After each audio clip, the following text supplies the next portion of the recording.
Every night, the bus stops at the same corner. And every night, he sees her.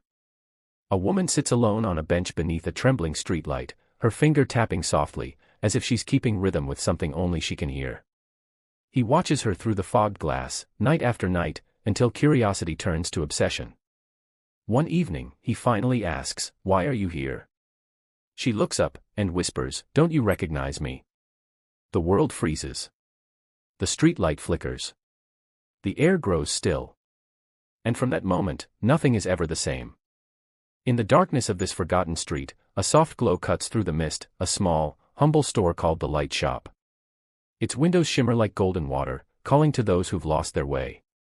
Inside, the shelves hum faintly beneath the warmth of hanging bulbs.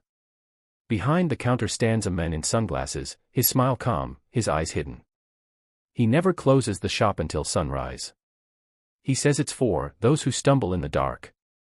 Some who enter are simply wandering. Others are trapped in nightmares they can't escape. A man with sand pouring from his ears. A shivering soul tormented by a barking dog no one else can hear. A drenched woman who never speaks, her clothes forever wet, her eyes hollow. The shopkeeper welcomes them all with the same quiet kindness.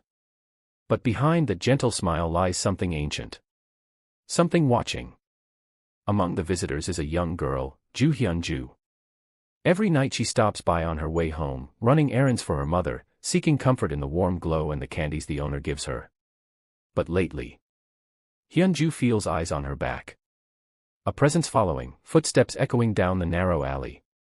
And always, a faint song, distant but familiar. One night she runs. Her breath shortens. The song grows louder. Then, light. The light shop stands ahead, glowing like a promise. She bursts inside, trembling. The owner greets her softly. "Rough night." "Someone was following me," she whispers. He listens. Then says quietly, "Be wary of strangers. And if you ever see one, pretend you don't." His tone chills her. For a moment, she glimpses his reflection in the glass, not a young man, but an old, wrinkled face staring back. Elsewhere in the same alley, an elderly woman moves into a decaying house, drawn by cheap rent. But the place feels wrong.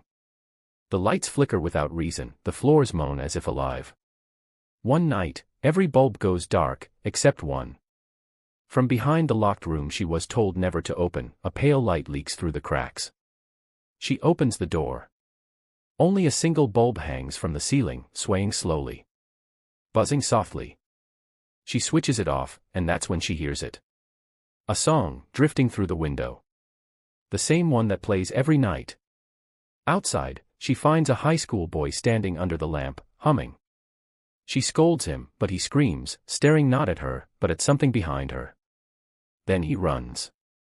He knows he must return, this alley is the only path home. The next night, he sees her again, the woman from the bus stop, carrying a blood-stained suitcase. He walks with her for courage. They move together in silence until he reaches the dark house. "I saw something," he mutters. A woman in the window, and someone else behind her. Inside, the old woman feels it, a breath at her neck, a shadow stretching across the wall. She runs for the door, screaming. Outside, the boy looks down, blood dripping from the woman's nails. Her smile twists. "We're not so different," she says. The boy stumbles back and sees his own legs, twisted, crushed, broken. He tries to run, but every turn brings him back to the same house, the same scream, the same night. They are caught in a loop, two lost souls circling a nightmare with no dawn. Meanwhile, Kwon Young-ji, a nurse, works in the ICU, a place where machines breathe for the dying. She has seen both sides of the veil. She once crossed it herself, and came back. Each night she watches over the silent bodies. Knowing some will never wake. A doctor tells a grieving family, only their will can bring them back. But one woman can't accept it. She corners Young-ji in the restroom. "How can they find the will to live if they can't even hear us?" Young-ji whispers, "Because someone wishes for them to stay." The woman's rage boils. The lights flicker. The stall rattles violently. "Then wish for him now," she screams. The air chills. The sound fades. Young Ji feels the world shift, and for a heartbeat, she isn't sure if she's still alive. When the lights steady, she's alone again. But she senses something followed her out of that stall. Across town, a detective studies photos beneath a single bulb. He's the kind who never lets go of a case.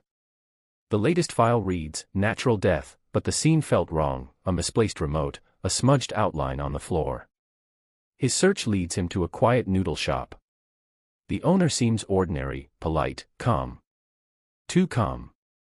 The detective has seen him before in another unexplained death. Weeks pass. Then, on a rain-soaked night, he catches the men in the act. They struggle in the street. A woman's scream cuts through the storm. The detective looks up and sees her face, pale, bleeding, impossible. She's been dead for weeks. The owner shouts, "You can see her too, can't you?" The detective freezes. The ghost stands between them, crying red tears. They fight again, headlights flash. And for an instant, the detective sees the owner's eyes, glowing yellow in the dark. Later that night, soaked and trembling, the detective stumbles into the light shop. Hyunju has just left. The drenched woman, that silent, broken figure, has vanished.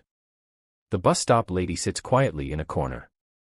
Drops of blood stain the floor beneath her. "Are you hurt?" he asks. She smiles faintly. It's that time of the month. He remembers his wife, her laughter, her unborn child. The emptiness of home. He sighs and drapes his coat over the woman's shoulders.